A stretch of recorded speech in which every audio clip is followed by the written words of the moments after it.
What's up, everybody, and thank you for listening to Mastering the Mindset.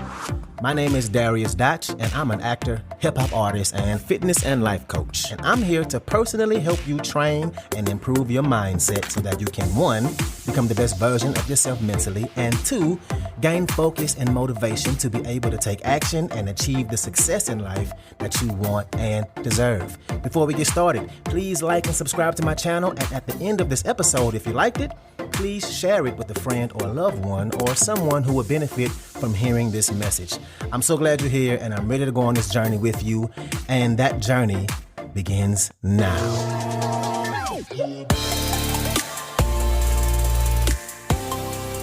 So before we get started, I just want to say, just in case you missed the last episode, that this is a 2-part episode on solving problems, and this is the second one. So if you didn't get a chance to listen to the last one, I really suggest you do. Now, in these episodes, I'm talking about 2 different problems to solve.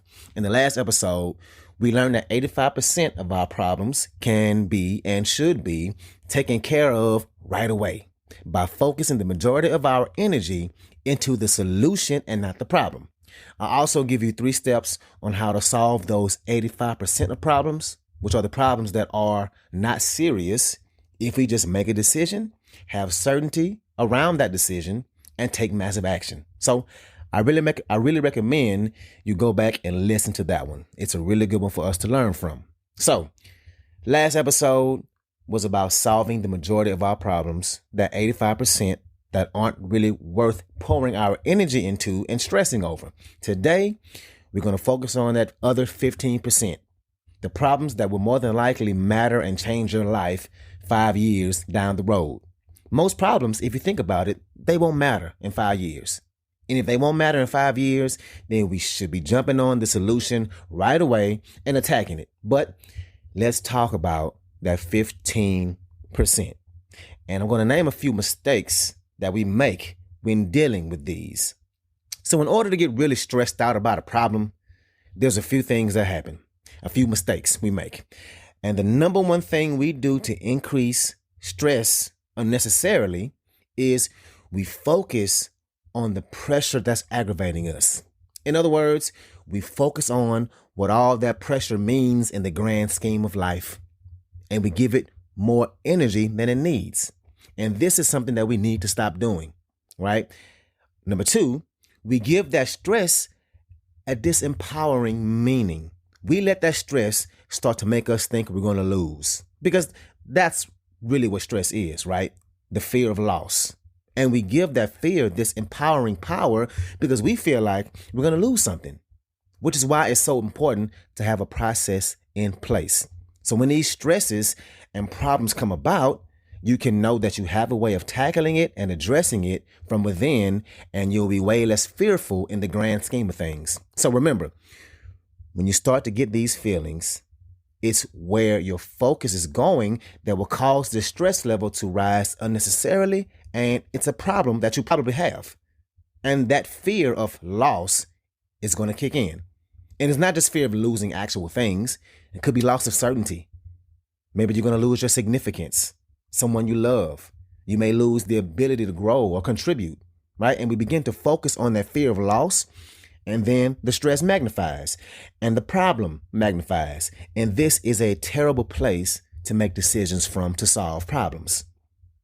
And the third way we create stress, which is another mistake, is physically in our body. We begin to get tense. You tighten up and your body starts to draw inward. You start to get kind of hunched over. Your shoulders pull in. Your breathing gets shallow. You know that feeling, right? And what's happening is you're using your body in such a way that it elevates and magnifies your stress level. And that physiology of hunched over, of shallow breathing, that's the same physiology of depression, as fear, as worry, as pain, anxiety. And we need to be checking ourselves to see how our bodies are reacting to this problem. The physical stature we should be taking is the exact opposite. Think about your posture when you're happy and doing things you enjoy. Your back is straighter, right? Think about those moments of joy and laughter, and your face muscles are engaged in laughter, and you're loose and Your physicality is open and upright. You're using your whole body, right? So when problems arise, check your body. It's hard to make a good decision with your body in a bad posture of stress.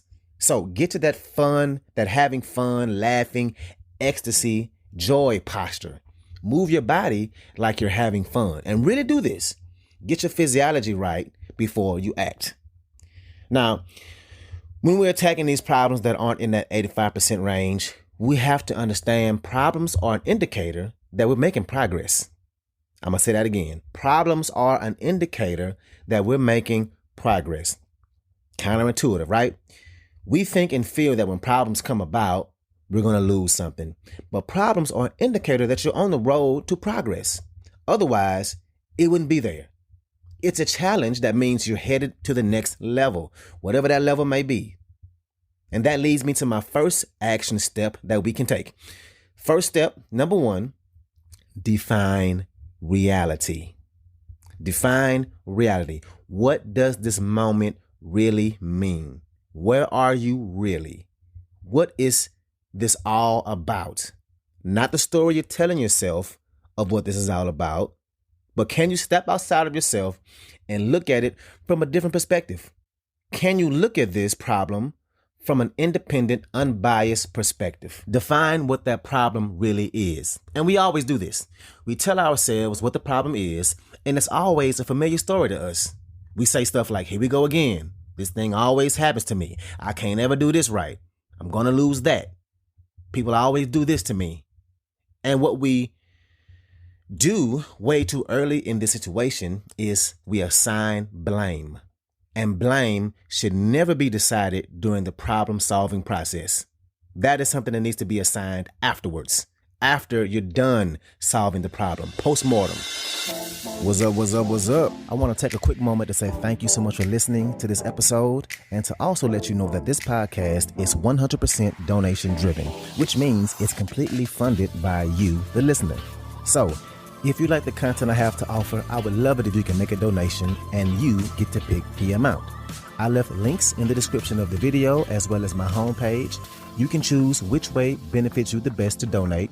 And if you need more options, please feel free to email me at dariusdotch@gmail.com. That's dariusdotch@gmail.com. Again, thank you so much for being here, and let's get back to it. When we make that mistake, it depletes our energy and it takes focus from us and takes us away from the solution. It won't solve the problem, but magnify it. So again, don't assign blame to the problem until after it is solved. And like I said in the last episode, this is a time for laser focus, for maximum clarity, because during this time, those distractions, those things that we tell ourselves, those stresses that pull our energy and focus will only make it harder to get the problem solved. So if you're coming at it with laser focus, only focusing on solving the problem and taking that action and not who's to blame, not what you're afraid to lose, then you'll have way more success at solving it. Number 2, action step, or step number 2, you have to get a clear vision on what it is you want. What do you want specifically to be happening differently right now? It can't be a general thing. It can't be that you want this to be over or to eliminate the problem. You can't eliminate the problem without replacing it with something that is exactly what you want. So ask yourself that. What is it exactly that I want? Because you can't move towards it and work with laser focus towards solving it if you don't know exactly what it is. And again, this is only for that 15% of problems, not the 85. The 85 shouldn't take this much thought. So get clear. And that leads to the third step, which is get resourceful. Who are the people that can help you? The places, the things. Who is it that you can collaborate with? The resources available to you. Who can I talk to that can help me, who solve the problem similar to this? The more you begin to realize that you have all these resources, the more your anxiety levels begin to go down. Most of the times, we get the opposite way, right? I'm damn sure guilty of that. We feel like nobody can help. that it's going to be a bad situation no matter what, so we don't reach out. We don't look for resources to help. But if we just step back, we'll see that we actually have a lot of resources around us. The fourth action step to take is ask yourself, what can I learn from this? What is the learning experience? Because if you look at it this way, that you're learning as you go, this problem is less likely to repeat itself in our lives. Because let's face it, we'll never be able to prevent problems in our lives. Mistakes will happen. Challenges and problems will come up. There's nothing wrong with that. But there's a problem when we see a pattern and we keep coming up against these same types of problems. So, what can I learn from this? And now you're leveraging this problem to help you grow. Not only are you solving the problem, but you're putting it behind you. You're using this challenge to move in front of this problem, not just to get past it. And let me say that again. Use the challenge to get in front of the problem, not just to get past it. So ask yourself, what is great about this problem? And I know that's a hard question to ask yourself during a problem, but this will change the meaning of it for you and put you in the empowering state, not the disempowering state. It helps you take the right meaning from it and be in the right mental state. And really, a lot of these concepts and action steps and ways to look at problems, they reinforce each other. Understanding what the problem really means can help you to be really certain of your decision on how to solve it. The more you understand that by you solving these problems, it means you're making progress, the more likely you'll be ready to just go ahead and take action because you understand that, hey, once I get past this, that means that I got that much further. So step outside yourself. Look at the problem from an unbiased lens, not the lens that you've been telling yourself for years. Figure out exactly what it is that you want from solving this problem and use it to replace the problem. So I really enjoyed this. This was my first 2-part episode.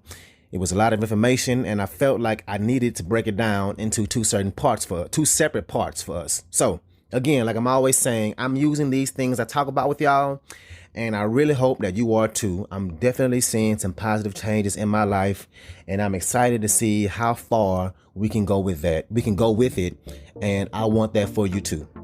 So that's what I got for you today.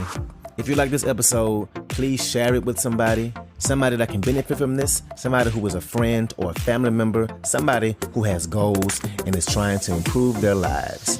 So thank you again, and let's get it in.